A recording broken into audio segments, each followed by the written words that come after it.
welcome to Mandemic Mondays. It's the only podcast by two best friends who have absolutely nothing in common except their names. I'm Mandy Fabian.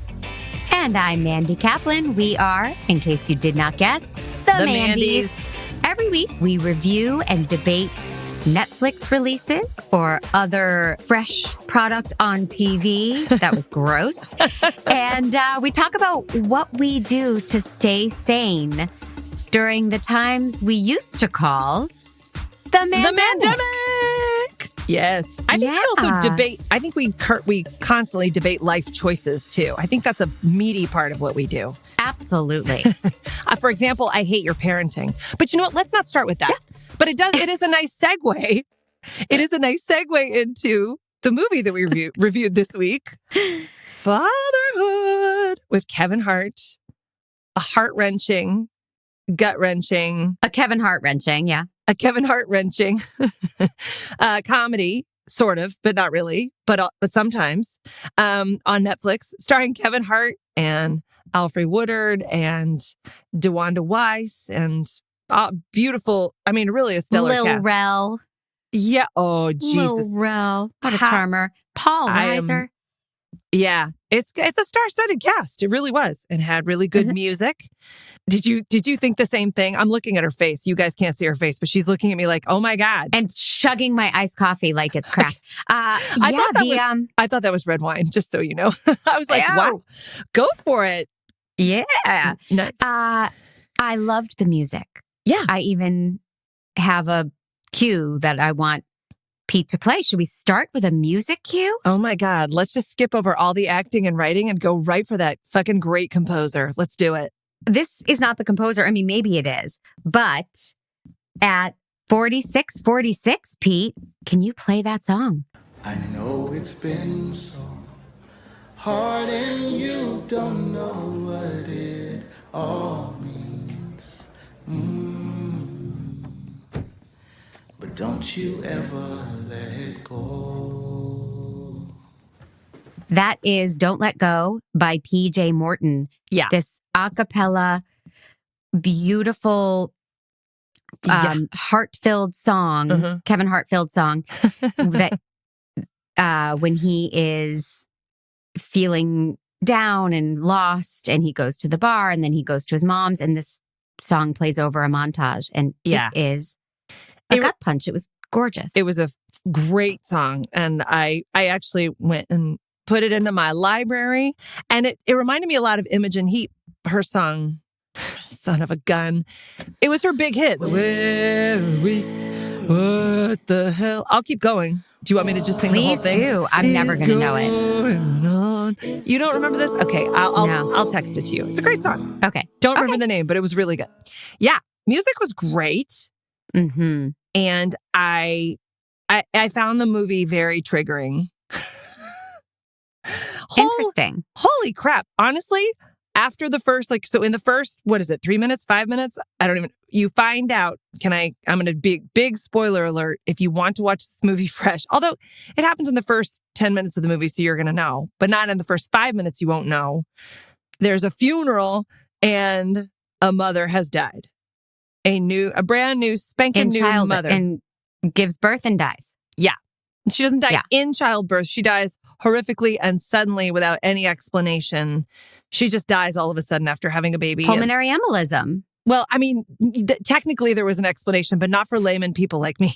Because whenever they say something like that, I'm like, is that a real thing? Because I don't want to know it if it is, because I don't want to ever have one. It looked awful. Mm-hmm. It was jarring and horrible. The time code was 8:19 when I started to cry. They handed him his baby, which was happy times because she was still alive. Yeah, I think. And then, right, it was that moment when your baby's born and they hand the baby over and I was crying from joy. And then I didn't stop crying for a solid 23 minutes maybe. Yeah. This movie was tough in the beginning. Jesus. It just really heartfelt and heartbreaking. Yeah. Kevin heartbreaking. Yeah. Last time. It really was. I actually, I was like, how are we going to come back from this? I really was. I was like, is this supposed to be a comedy? Because if it is, that's going to be really tough. And it was charming. There were definitely charming things. But boy, oh boy, I did not enjoy imagining him dealing with the loss of his wife for the rest of the movie. Like, it never left me. I really didn't. Yeah. I didn't laugh a lot just because of that. Well, it's not a comedy. It's a slice of life. It's definitely a dramedy, if that. Well, I don't know if you've met me, but life is supposed to be a comedy. So when you say slice of life, like, I expect make them laugh. No. Did you watch the deleted scenes at the end? That was in there. Oh, no. Oh, yeah. Oh my God. Are you believing me? I thought you meant of this movie that there were deleted scenes, like maybe where the mom comes back to life. This movie. No. Oh, she comes back to life and everything's fine. Mm-hmm. It was just kidding. LOL. It was heavy, really heavy. And Kevin Hart was great. Yeah, he's. I've seen him in a couple of serious roles. He's coming into his own. Yeah, he was good. He's not as good as he was as the bunny in The Secret Life of Pets. That should be what he does all the time. Shout in that high-pitched voice as that evil bunny. Oh. Yeah. Especially trying to get Snowball, I think. It was like a death thing, and then there's an infant that won't stop crying. And I was like, this movie is relentless. You're killing me. I have to say, I was not enjoying it. I wasn't enjoying it. I didn't get into it. And but I think when things are so like, hey, we're going to fuck with your heart and rip it out and stomp on it, I'm not on for the ride sometimes. If it catches me off guard and it does it in this sort of unusual way, or it's just something, but this was like I'm coming for you. It reminded me of that movie, Batman, Michael Keaton's movie, All My Life or In My Life or whatever. Oh, with Nicole Kidman. Yeah, where he's gonna die, and so he starts videotaping a thing for his future unborn baby to leave him video messages. It is the worst. That movie, I sobbed through that movie before I knew how to protect myself against this bullshit. But that movie, I really was angry with, because I felt like it was ooh, you could see the hand coming out of the screen to be like, I'm gonna push your She's buttons. Trying to scare me with her claw coming at my Zoom screen, guys. But I actually like it. I love tearjerkers. I can watch Steel Magnolias and, I want to know why. I can do that. I am down for tearjerkers. I really liked the first 40 minutes of this movie. I felt I was so moved and rooting for him and for this whole family who were flawed but loved each other, and the friends who were doing their best but kept upsetting him, because you don't know how to help your friend through this grief. Oof, they did not do a good job. They were not helpful. I disagree. They were very awkward, but they tried. Yeah. They tried, and they were really charming friends. Yes, they were. I really liked Lil Ray. I loved him. Lil Rel. Oh, is it Lil Rel? Rel. Oh, Rel. Okay. And do you have the IMDb up to give me the name of the other friend? Because he's incredible. NoHo Hank from Barry. Yeah, Anthony Kerrigan. Thank you. Yeah. It's funny because I was going to say Anthony Kerrigan, and I'm like, no, that's the lead singer of Smashing Pumpkins, but that's Billy Corrigan. But they look so much alike. I mean, he leads a dual life. It's the same guy. Yeah. I think. I'll have to check that. I love that actor so much as NoHo Hank. I mean, he is. I just wrote NoHo Hank with 10,000 exclamation points when he appeared. No, I love him. I can't. I want to watch him do anything. He's so good. Yes. Yeah. Yes. Yeah. I liked their relationships amongst those guys. They were good guys. Yes, they made a lot of mistakes, but they were really good guys. They did. And then there was a lovely small performance, small part, not a cameo. Paul Reiser. Oh my God, I love him.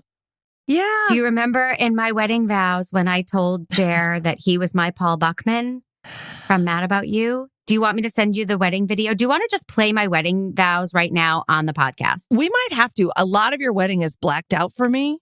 Sure. It was just a great pre-party. That's all I'm saying. You were too busy running around cleaning up. I was.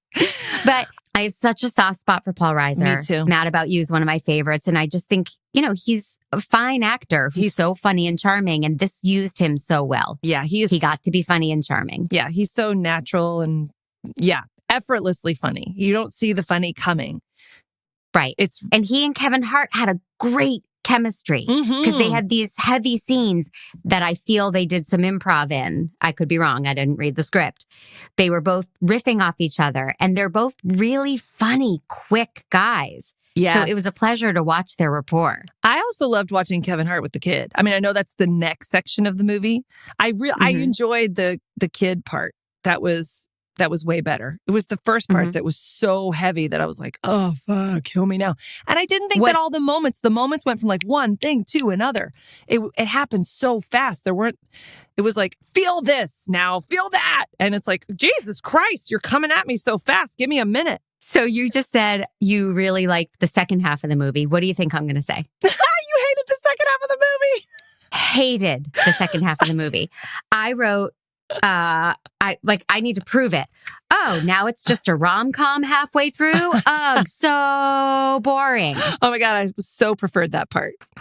With the guys playing with the kid. Oh, that child. Come on, that child is adorable. She is. I love her. Great. And Kevin Hart was great with her. So the basic story for those who haven't seen it is that he's a widower. His mother-in-law, played by Alfre Woodard, talent hack.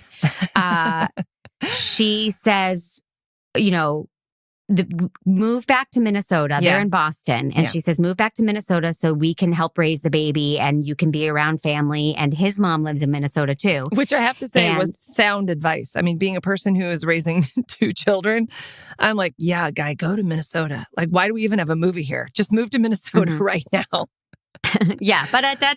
Exactly. And he resists and says, my job is here. My friends are here. My life is here. And this is where Liz, his deceased wife, this is where she is for me. And I'm going to raise our daughter here where she is. Yeah. And there's conflict, but it's all loving conflict. Like Alfre Woodard is trying to pressure him and challenge him and say, bring the baby back and leave her with us for a while.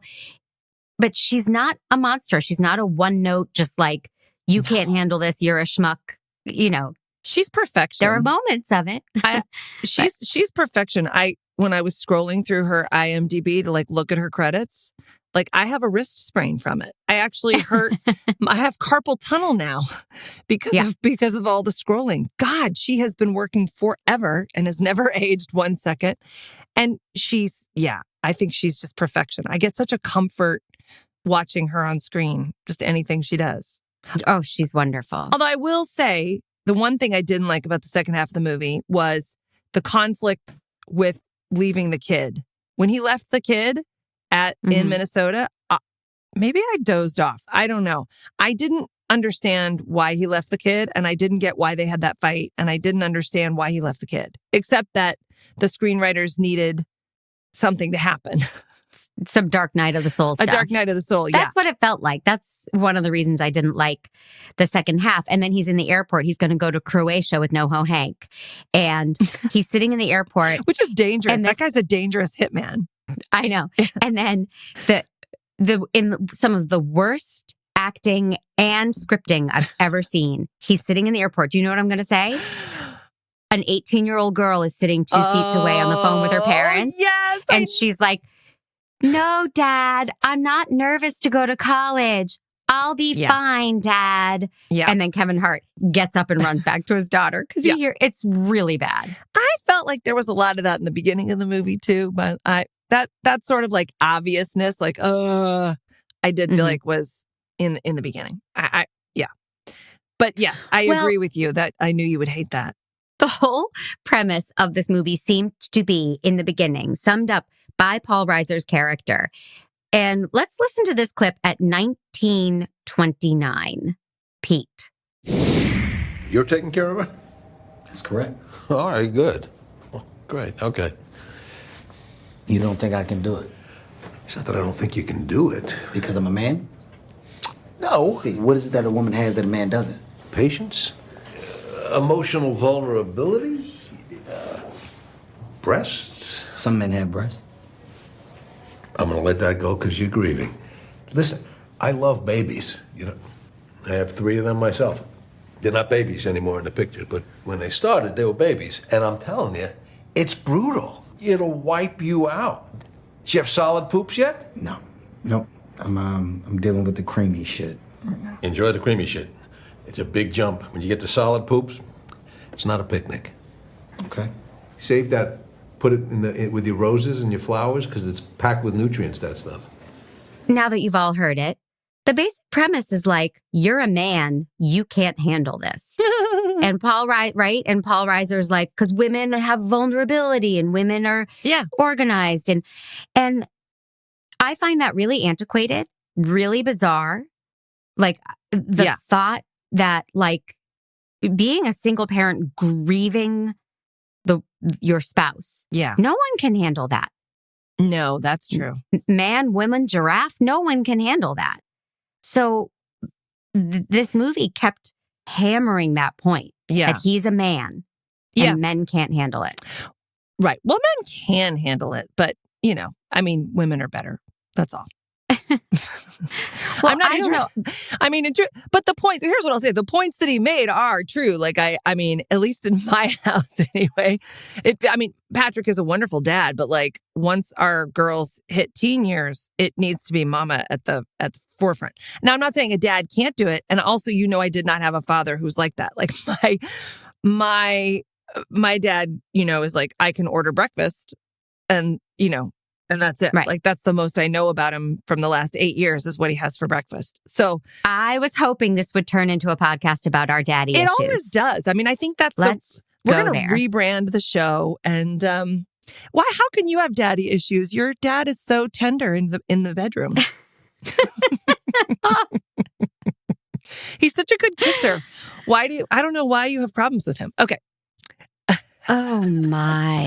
It's like a mother joke, but it's reversed. And I love it. I love it so much.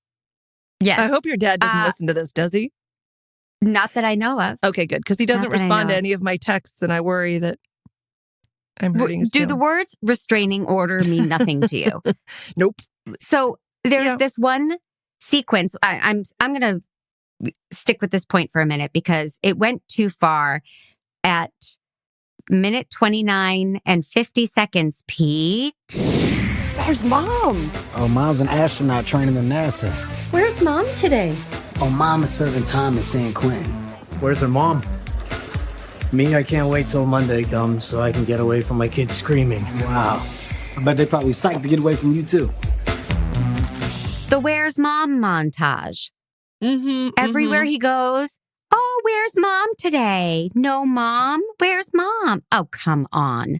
Yeah. Men have kids. Men take their kids out in the world. Yes. This is not 1940. But you know what I took that as? Like, I think there were a lot of, well, this is an easy way to get our point across. I took that as, because I know that there's a lot of gay dads who get that question, actually. And it's a weird question. Where's Mom? Where's her mom? Where's his mom? Because, sometimes kids their moms aren't parenting them.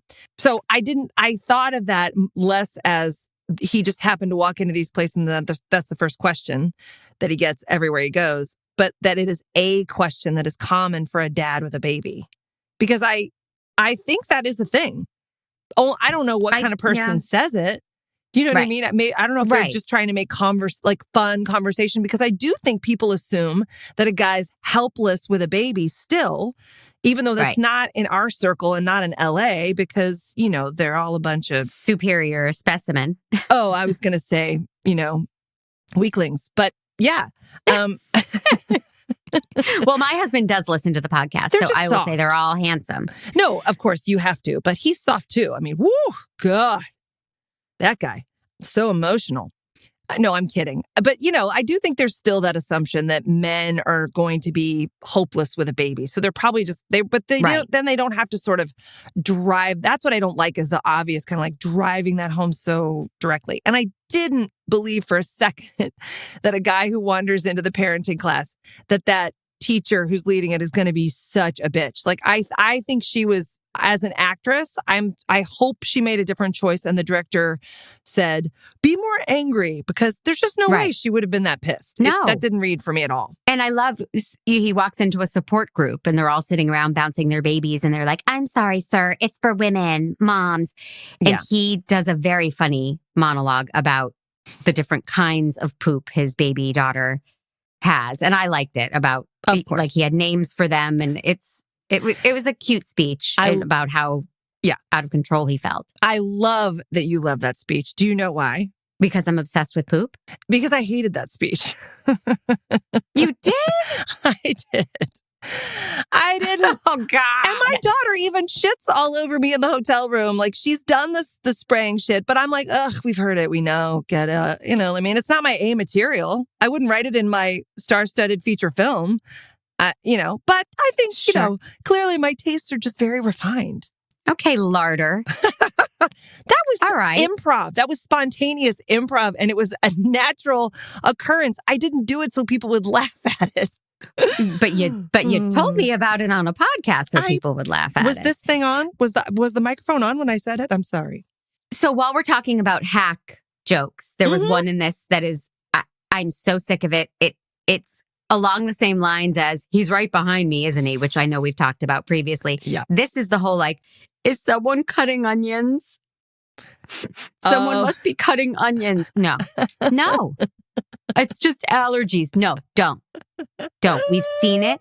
Be creative. Oh. Yeah, good point. That's a good point. Thank you. I enjoyed them building the crib, but it was interesting. Did you notice this moment? They're building the crib for the baby and they're having this cute little repartee with their, I really liked their friendship and they're going back and forth. That guy's hilarious. Little Rel, excuse me. I've never seen him before. Didn't know about him. He's great. Get Out. No, what's even, is he from Get Out? Get Out. Well, I only saw, wait, are you telling me? Abbott. Are you telling me Get Out or are you telling me to Get Out? I don't understand. Wait. He was the one in Get Out. Okay, well, I saw Get Out like 50 years ago and I've seen 500 other things since then. Wait, tell me, have you watched Get Out twice? Oh, yeah. I love that movie. You're a two-time watcher. I can't believe it. No, I would never. That movie is perfection to me. Well, he's very talented. I just didn't see that movie twice, you know? It's not my style. Yeah. But anyway, then they cut to the baby, which I thought that baby did a great job of moving her head back and forth between the two guys. And I was like, wow. And I really noticed it. I was like, how did they get that baby to do that? Because, of course, I'm imagining, oh, shit, we have to shoot the baby. I don't know. Right. Maybe they fudged it with VFX or something, or maybe the baby did it naturally. I don't know. But it was amazing. But then the very next scene, he's holding the baby and she's like the size of his palm. So it's like, it was this thing where I'm like, well, that's not accurate. And it made me go, did they take that scene? Did they shoot that scene so much later in the movie that she was supposed to be older? But then he would have really seemed like a jerk for not having the crib built. My brain is just full of interesting questions during these things, you know? What's it like to be a student of life? I mean, you are. Well, and a priority, like a high priority Hollywood filmmaker. I mean, when you're part of the cinematic elite, you're just more investigative about these things.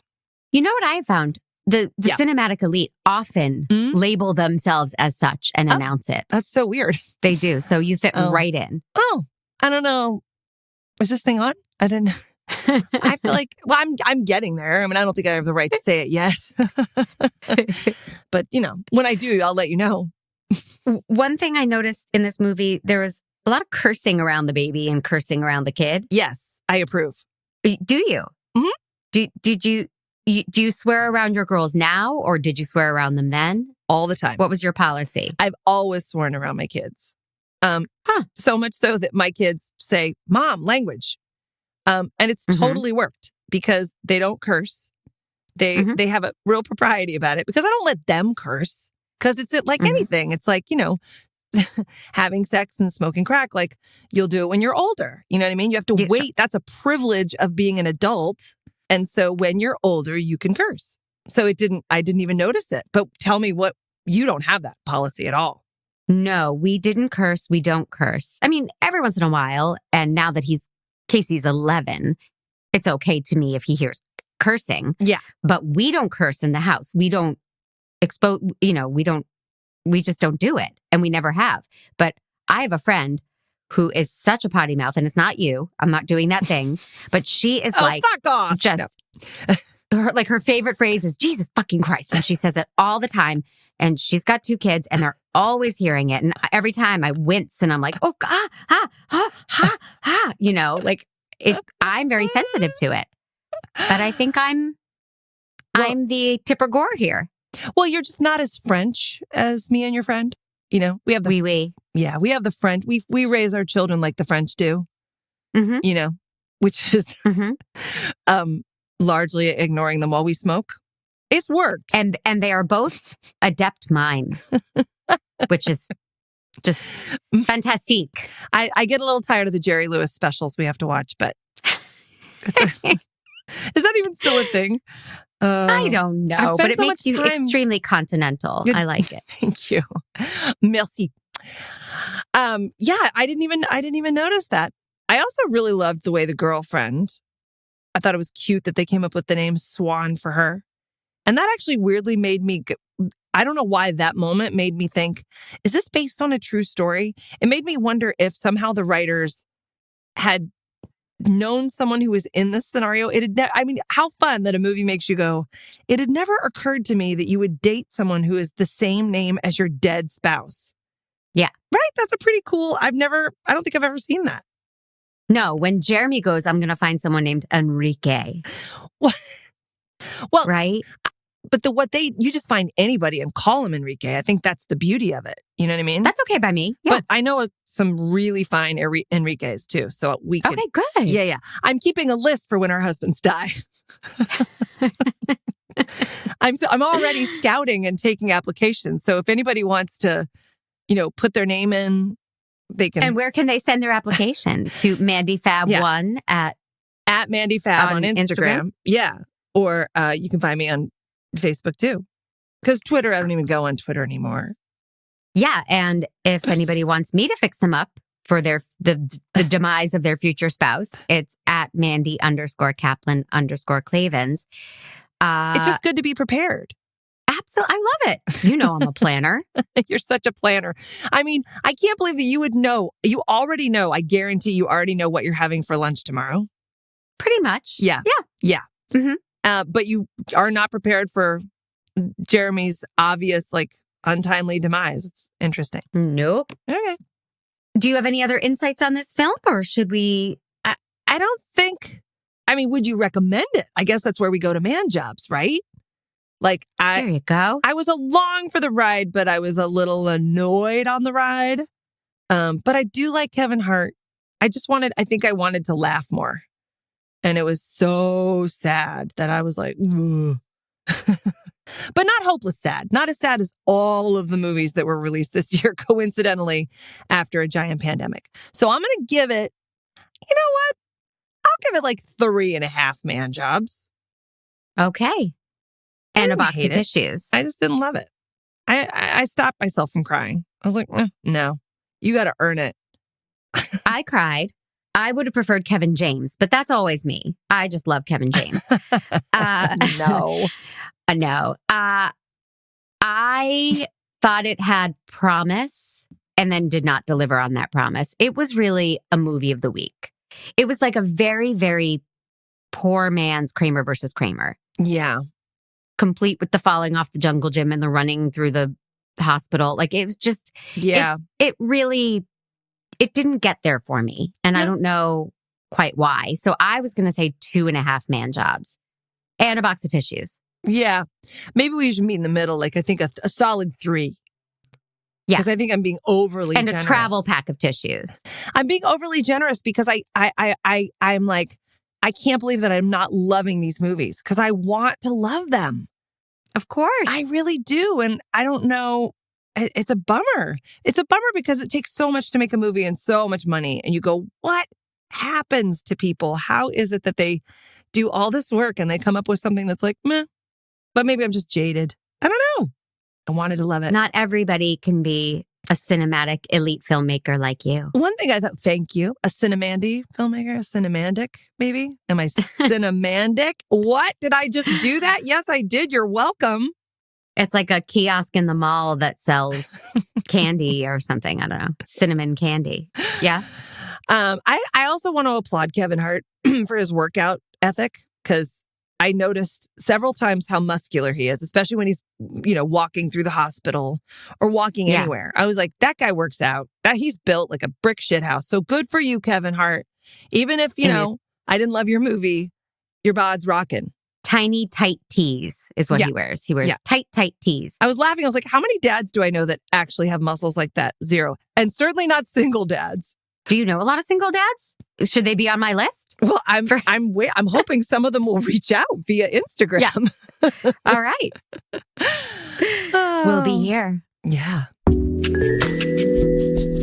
So we just had Father's Day. Oh, we actually got to spend it together. It was so great. And the dads were great too. They were very fatherly. It was lovely.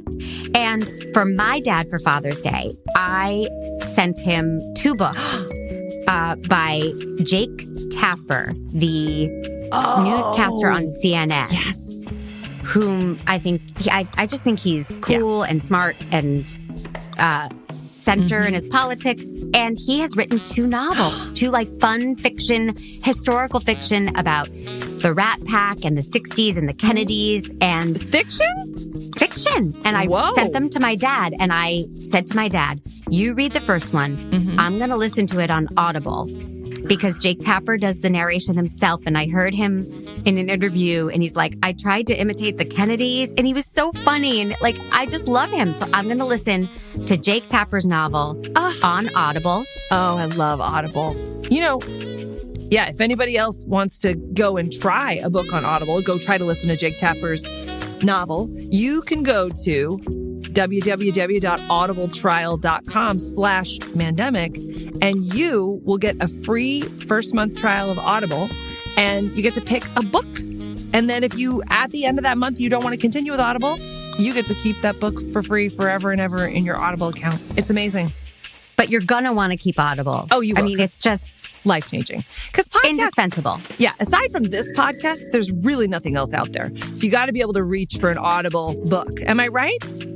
Yeah, you are completely right. I love it. I'm addicted mostly to audiobooks, but there's, tons of original content and memoirs and nonfiction. Spiritual self-help stuff, which I love and you hate. Wah, wah. I love it. Go to audibletrial.com. And hey, let me know. I haven't seen the email yet for yours and your dad's book club, but tell him I miss him, and I think we should build bridges, not burn them. Why you got to make it awkward?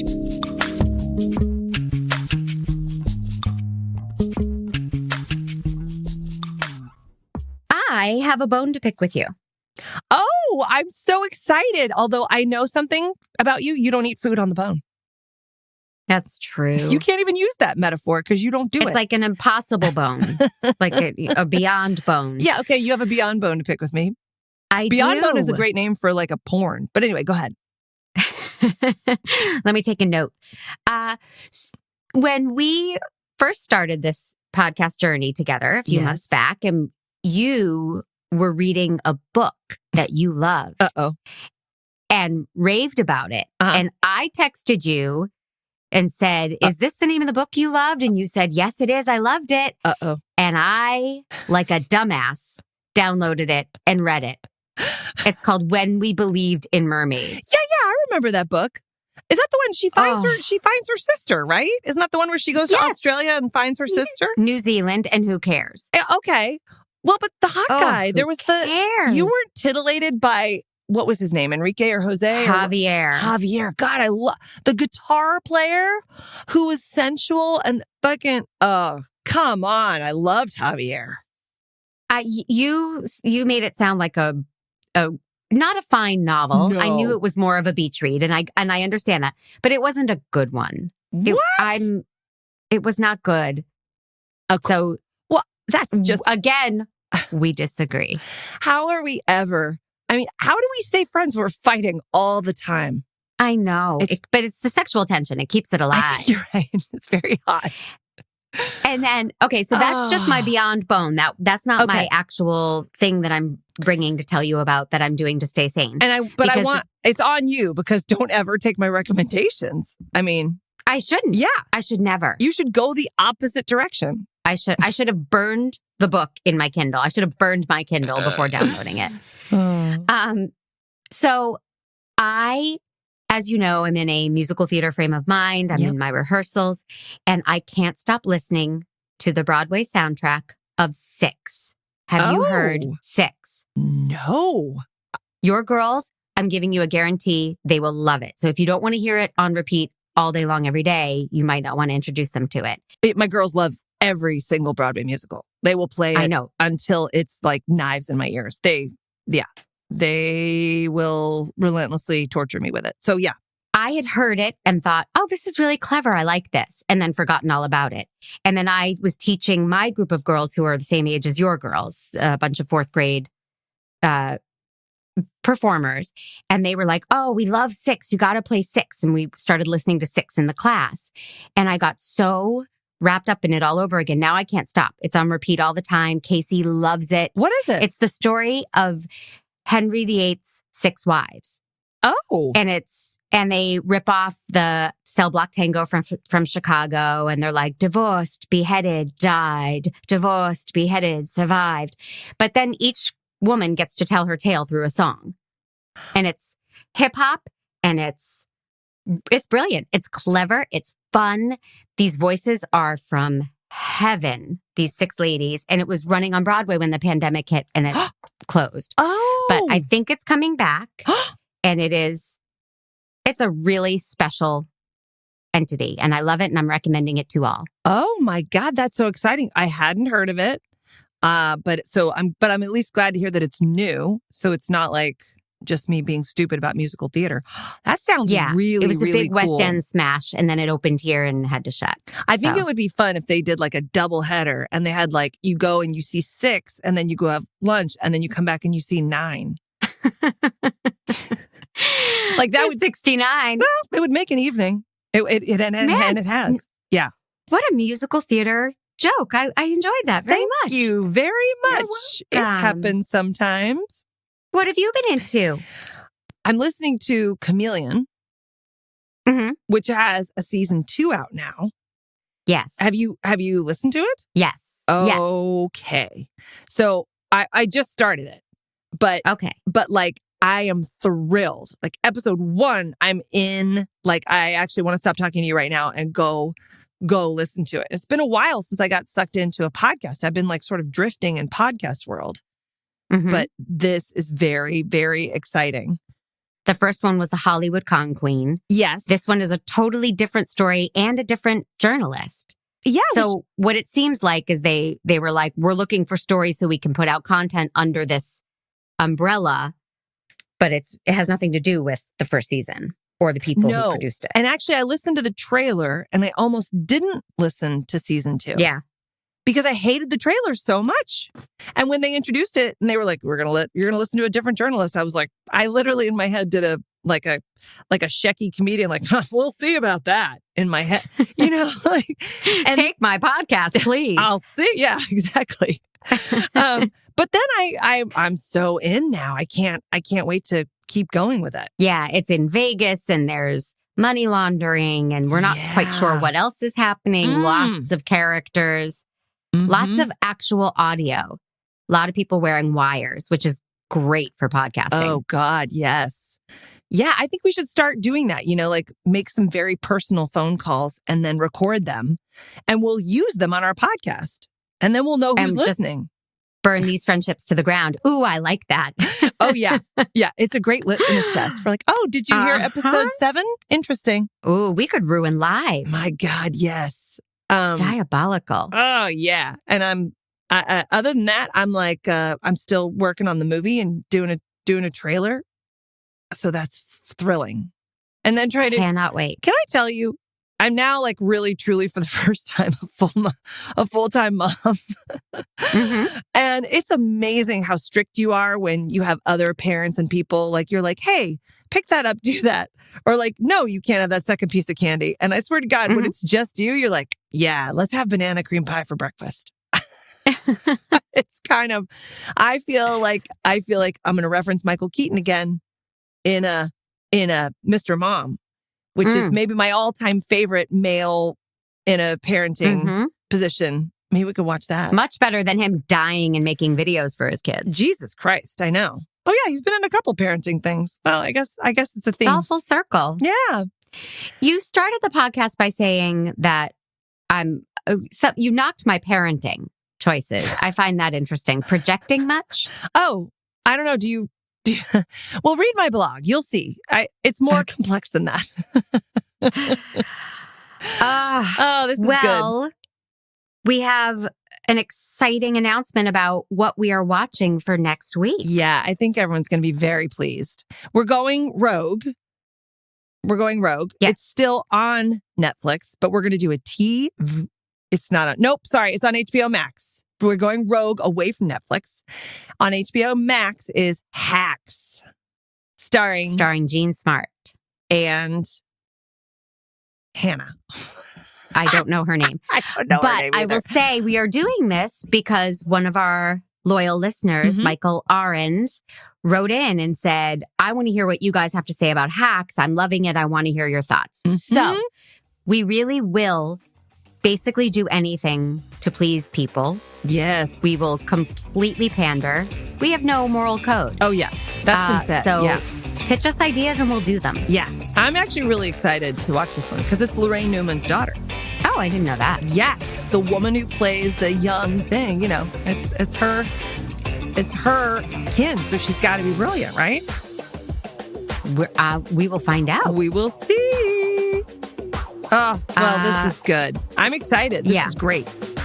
And listen to 6. Will you let me know next week? Oh, I absolutely will. I'm going to go. It's good for when you're walking the dogs. It's really I'm going to go listen and polish off that banana cream pie right now. Hot. Yeah. All right. Talk to you later. Love you. Love you. Mandemic Mondays is a production of the Next Reel Film Podcasts at True Story FM. Engineering by Pete Wright. Yay! Music by Ian Post. Woohoo! Find the show at truestory.fm/Mandemic. And if your podcast app allows ratings and reviews, please consider doing that for us too. And don't forget to subscribe.